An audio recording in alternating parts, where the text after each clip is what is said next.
ఆంధ్రప్రదేశ్ మైదాన ప్రాంత గిరిజనుల హక్కుల సాధన కోసం కావలి జిల్లా పరిషత్ హైస్కూల్ గ్రౌండ్ లో జరిగిన గిరిజన మహాసభ ఉద్వేగభరితంగా కొనసాగింది. ఈ సభకు రాష్ట్ర వ్యాప్తంగా గిరిజన నాయకులు, కార్యకర్తలు పెద్ద సంఖ్యలో హాజరై తమ సమస్యలను ప్రభుత్వం దృష్టికి తీసుకెళ్లారు. ఈ మహాసభకు ముఖ్య అతిథులుగా doctor J Purnachandrarao, retired IPS, మాజీ DGP, BSP national coordinator P Paranjyoti, BSP state coordinator, మాజీ ఎమ్మెల్యే రాజారావు, గిరిజన సమన్వయ కమిటీ రాష్ట్ర చైర్మన్ పేరం సత్యం, రాష్ట్ర కన్వీనర్ తదితరులు హాజరయ్యారు.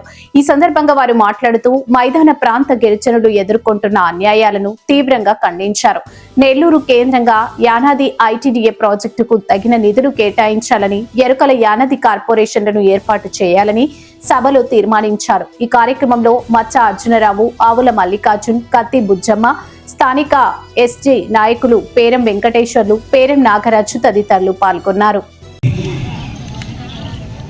ఈ ఉమ్మడి కూటమి ప్రభుత్వం ఏమంటుందంటే ఈ ఖనిజాలు మాది. మీకు తెలిసే ఉంటుంది, ఇటీవల పార్లమెంట్లో ఆర్థిక మంత్రి నిర్మలా సీతారామన్ గారు రిస్క్ వేస్తున్నారు, అది ఆలోచిస్తున్నారు. కాబట్టి మరి అదేవిధంగా మన మైదాన ప్రాంతానికి సంబంధించి మరి అక్కడ గనులు ఉన్నాయి కాబట్టి నీళ్లు పుట్టింది. మేము బతకడానికి, ఆది బతకడానికి ఆ నీరే ఆధారం. ఇప్పుడు వాళ్ళ లాభాల కోసం, వాళ్ళ వ్యాపారాల కోసం, కార్పొరేట్ వర్గాల లాభాల కోసం 5,000 ఓట్లు వచ్చినాయి. ఈ ఏనుగు దెబ్బకి నా దుంప తెగిందని అక్కడ టీడీపీ ఓడిపోయి శివరాం. అట్లాగే మనం ఈ నియోజకవర్గంలో రేపు ప్రభుత్వం నిజంగా చిత్తశుద్ధి ఉండి గిరిజనులకి నిజంగా పక్షపాతి ఈ ప్రభుత్వం అయితే వారు వెంటనే డీలిమిటేషన్ లో మరి మమ్మల్ని గిరిజనులు కూడా జిల్లా యూనిట్గా తీసుకోవాలా. లేదు ఒకవేళ డీలిమిటేషన్ జరగకపోతే మీ పార్టీలు, మీ కమ్మ పార్టీలు, మీ రెడ్డి పార్టీలు, మీ వెలమ పార్టీలు, మీ సిపిఎం, సిపిఐ పార్టీలు మీరందరూ కూడా మాకు జనరల్లో మా పాపులేషన్ ఉన్న చోట మీరు టికెట్లు ఇవ్వాలని కూడా మేము డిమాండ్ చేస్తా ఉన్నాం. మిత్రులారా, ఈ రోజున ఇక్కడికి వచ్చిన జనం మొత్తం కష్టజీవులు వచ్చారు, కష్టపడి వచ్చారు. ఇదే జనాన్ని తేవాలంటే టీడీపీ కానీ, వైసీపీ కానీ, జనసేన కానీ మరి కోట్ల రూపాయలు ఖర్చు పెట్టాలి. ఈ రోజున మీరు మా జాతుల కోసం, నా జాతి అభివృద్ధి కోసం మీటింగ్ జరుగుతుంది, మీరు స్వచ్ఛందంగా వచ్చారు. ఈ రోజున ఇది చాలా సంతోషం. ఇది ప్రభుత్వానికి సాంకేతాలతో కూడా ఈ సందర్భంగా మేము మనం చేస్తా ఉన్నాను. ప్రభుత్వం అనేక కుట్రలు చేస్తా ఉన్నాం. ఈ రోజున ఎక్కడైనా సరే డ్యాములు కడితే ఈ డ్యాములు భూభాగాలు మొత్తం అని ఆ పని చేయాల్సిన అవసరం ఉంది. మనం అందరం కలిసి ఈ ఒక్క రోజుతో, ఈ సభతో జరిగేటువంటి మీటింగ్ కాదు ఇది. మనం ఉద్యమాన్ని కంటిన్యూ చేయాలా. వచ్చే 3-4 నెలల్లో ఈ సమస్యలన్నీ పరిష్కరించుకునే విధంగా మనం పనిచేద్దాం. పేరం సత్యం గారి నాయకత్వంలో, మరి ఇక్కడ ఉన్నటువంటి నాయకుల నాయకత్వంలో మనం పని చేద్దాం. ఈ కోరికలన్నింటినీ సాధిస్తాం. అయితే ఎందుకు మనకి పని కావట్లేదు అనే దానిలో ముఖ్యమైన విషయం ఏంటంటే, ఇందాక ధర్మగారు చెప్పారు, అసెంబ్లీలో మన వాళ్ళు ఉన్నారా? ఎరుకల యానాదుల కులాల నుంచి ఎవరన్నా ఉన్నారా? గత 14-13 ఎన్నికలు జరిగితే మన వాళ్ళు ఎవరు ఎమ్మెల్యేలు ఎందుకు కాలేదు? ఇది మనకు అర్థం కావాలి. ఇది కనుక అర్థమైన నాడు మనం ఈ నాయకుల్ని మనం ఓడిస్తాం, మన నాయకుల్ని మనం గెలిపించుకుంటాం. ఎందుకు లేరు ఈ నాయకులు? ఎందుకు ఎలక్ట్ కావట్లే? ఎందుకు ఈ ప్రాంతాల్లో రెడ్లే ఎందుకు ఎన్నికైతారు? రాయలసీమలో 63 నియోజకవర్గాలు ఉన్నాయి నెల్లూరుతో కలిపి. ఈ 63 నియోజకవర్గాల్లో కేవలం 11 మంది ఎస్సీ ఎమ్మెల్యేలు ఉన్నారు. 11 మంది అంబేద్కర్ పుణ్యం అని చెప్పి. ఎస్టీ ఎమ్మెల్యేలు ఎవరూ లేరు. చూడండి, ఎస్టీ ఎమ్మెల్యేలు ఇక్కడ ఎందుకు లేరు? 63 నియోజకవర్గాలు ఉంటే ఒక్క ఎస్టీ ఎమ్మెల్యే అయినా ఉండాలి కదా. ఎందుకు లేరు అనేది మనం అర్థం చేసుకోవాలి. ఎందుకంటే ఈ ఎస్టీలు ఇక్కడ ఉన్నంతమంది ఎస్టీలు ఎంతమంది? 100కి 100 మంది ఎస్టీలు ఉంటే ఈ రాష్ట్రంలో 40 మంది ఎరుకలలు, యానాదులు ఉన్నారు. 100కి 40 మంది ఉంటే ఒక్కళ్ళు కూడా ఎస్టీ సీట్ రిజర్వేషన్ ఇవ్వలే. ఇక్కడ ఈ ప్రభుత్వాలు ఇవ్వలేదు. ఇవన్నీ కలిపి పాడేరు ఆ ప్రాంతానికి బదలాయించారు. ఎందుకు బదలాయించారు? అక్కడ రిజర్వేషన్ ఇవ్వకపోయినా అక్కడ ఎమ్మెల్యేలుగా ఎస్టీలే గెలుస్తారు. కూర్చోండి అమ్మా, ఏం లేదు, కూర్చోండి. ఏం లేదు, కూర్చోండి, ఏం లేదు. ఈ కార్యక్రమాన్ని ఇక్కడ చేయటం జరిగింది. మరి ఇటువంటి కార్యక్రమాలు చేయటం మన కులాలకి అంత ఆషామాషి వ్యవహారం కాదు. ఎందుకంటే మనకేమీ పెద్ద సౌకర్యాలు ఉండవు, డబ్బులు ఇవ్వరు. మరి నాయకులు అదే పనిగా తీసుకురారు. భోజనాలు పెట్టడం, మందు, మాంసం, రకరకాలైనటువంటి ఏమీ లేకుండా స్వచ్ఛంగా మీరు మీ పనులు మానుకుని ఈరోజు రావటం అనేది చాలా గొప్ప విషయం. ఇది మీ చైతన్యానికి సూచన. నేను చాలా ఆనందపడుతున్నా ఈరోజు కావలి పట్టణంలో మీ అందరినీ కలవటం. అయితే ఇందాక ఒక సమస్య, ఈ ప్రాంతానికి సంబంధించిన సమస్య దృష్టికి వచ్చింది. సమస్య ఏంటంటే మన్నంగి దిన్నె గ్రామం కావలికి 5 కిలోమీటర్ల దూరంలో ఉంది. అక్కడి నుంచి ఎవరైనా ఉన్నారండి? వచ్చారా? అడవి హక్కుల చట్టం ప్రకారం 106 మంది ఎరుకల యానాది కులాలకు 95 ఎకరాల అటవీ భూమిని ఇవ్వటం జరిగింది. వాస్తవేనా? మీరేనండి? సో కలెక్టర్ ఆయన పట్టాలు ఇవ్వటం జరిగింది, కానీ ఫారెస్ట్ డిపార్ట్మెంట్ వాళ్ళు ఒప్పుకోవట్లే. దీనికి సంబంధించి ఏమిట్రా కారణం అని చూస్తే అక్కడ ఉన్న ఒక రెడ్డి గారు కారణం ఇవ్వనివ్వకుండా చేయటం కోసం. కూర్చోండి అమ్మ, అక్కడే కూర్చోండి. అంటే మనకి ఎరుకల అనాథులకి ఆ గ్రామంలో అడ్డం పడుతుంది ఎవరు? ఒక రెడ్డి సర్పంచ్. మరి ఈ వ్యవస్థలో ఆ పని ఎందుకు కాదు మనకి చెప్పండి? కలెక్టర్ దగ్గరికి వెళ్ళినా, మంత్రి దగ్గరికి వెళ్ళినా, ఎమ్మెల్యే దగ్గరికి వెళ్ళినా, ముఖ్యమంత్రి దగ్గరికి వెళ్ళినా, ఈ ముఖ్యమంత్రి అయినా ఇంతకుముందు ఉన్న ముఖ్యమంత్రి అయినా, అటు జగన్మోహన్ రెడ్డి కావచ్చు, ఇటు చంద్రబాబు నాయుడు కావచ్చు, అయినా కానీ ఎందుకు పని అవ్వదో మనం గమనించాలి. కారణం ఏంటిది? దీన్ని మనం అర్థం చేసుకోవాలి.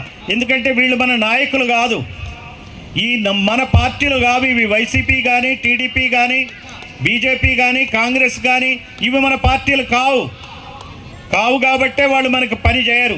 ఇది మనం గమనించాలి. ఈ రాజకీయ ఇందాక మిత్రులు మంచిగా పాడుతూ ఉన్నారు, చదువు నేర్చుకోవాలా, విద్య నేర్చుకోవాలా, రాజకీయం నేర్చుకోవాలా అని. ఎంత మంచి పాట అంటే నేను అభినందిస్తున్నా సభాముఖంగా. ఇందాక ఆ పాట విన్నా నాకు చాలా ఆనందం వేసింది. మనం నేర్చుకోవాల్సింది రాజకీయం కూడా.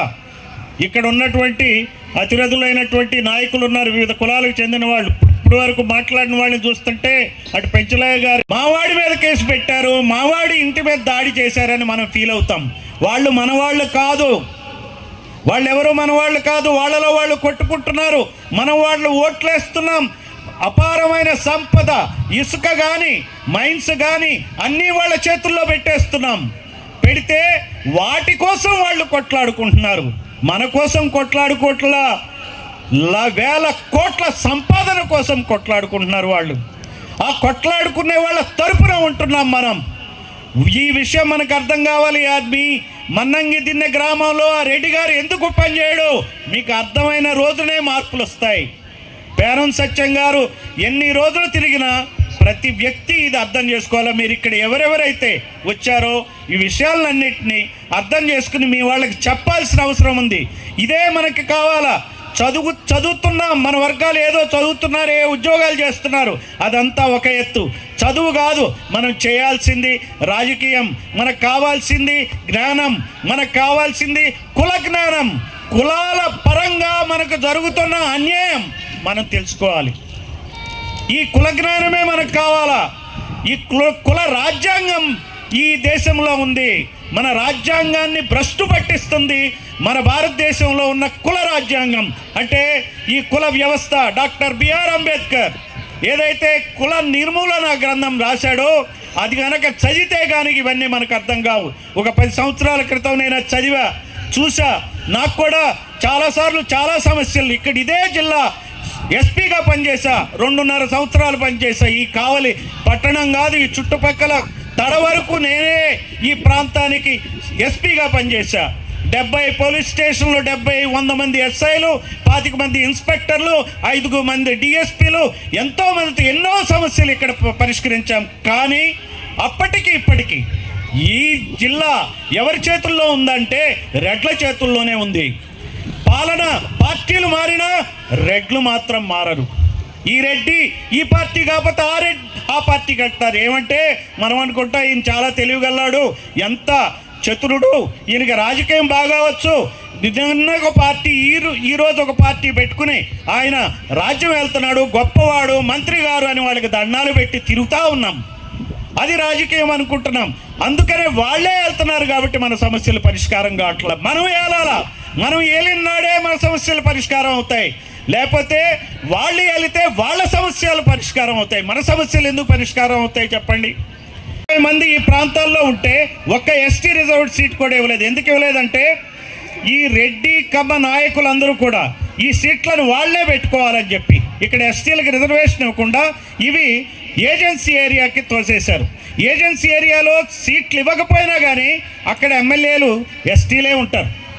అప్పుడు ఎస్టీల నంబర్ పెరుగుతుంది. ఇప్పుడు 7గురే మనకి ఎస్టీ ఎమ్మెల్యేలు. ఇక్కడ కూడా ఎస్టీకి రిజర్వ్ చేస్తే జనాభా దామాషా పద్ధతిలో దాదాపుగా 3 సీట్లు ఇవ్వాలా. 3 సీట్లు కనీసం ఎస్టీలకు ఇక్కడ రావాలా.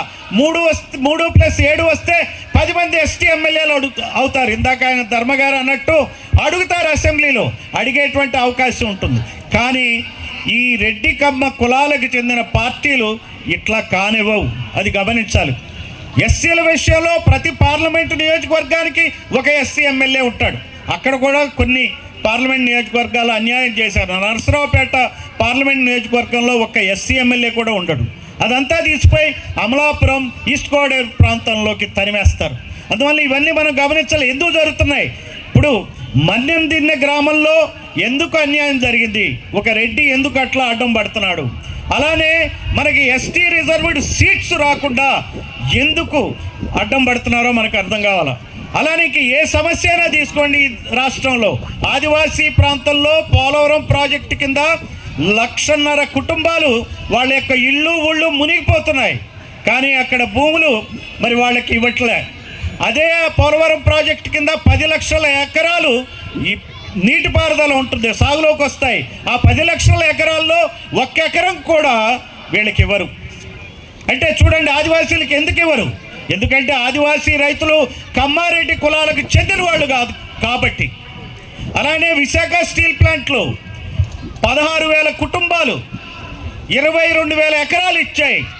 22,000 ఎకరాలంటే ఎవరిస్తే 16,000 కుటుంబాలంటే ఒక్కొక్క కుటుంబం ఎకరం బాతికో అరెకరమో ఇచ్చిన వాళ్ళు వాళ్ళంతా వాళ్ళ భూములు తీసుకుని ఇప్పుడు అక్కడ ఇంతవరకు ప్లాంట్లో మిగులు భూములు చాలా ఉన్నాయి. 10-12,000 ఎకరాలు వాళ్ళకి తిరిగి ఇవ్వమని అడుగుతున్నారు. ఇవ్వట్లా. ఎందుకు ఇవ్వట్లా? వాళ్ళకి కారణం ఏంటంటే వాళ్ళు కమ్మ రెడ్డి కులాల రైతులు కాదు కాబట్టి. ఉత్తరాంధ్రలో ఎవరుంటారు? బీసీలు, ఎస్సీలు, ఎస్టీలే ఉంటారు అక్కడ. అలా అదే ఇందాక మన మిత్రుడు అమరావతిలో వాళ్ళకి ఎకరానికి 1,250 గజాలు ఇస్తున్నారు. ఎందుకు ఇస్తున్నారు? వాళ్ళు పాలక కులాలకు చెందిన వాళ్ళు కాబట్టి. ఇది మనకు అర్థం కావాలా. ఈ మన్నంగి దిన్నె గ్రామంలో ఎందుకు అన్యాయం జరుగుతుంది? అమరావతిలో వాళ్ళకెందుకు న్యాయం జరుగుతుంది? అలానే పోలవరంలో ఆదివాసీలకు ఎందుకు అన్యాయం జరుగుతుంది? అలాగే విశాఖ స్టీల్ ప్లాంట్లో 16,000 కుటుంబాలకి ఎందుకు అన్యాయం జరుగుతుందంటే ఈ 2 కులాల పాలనే కారణం.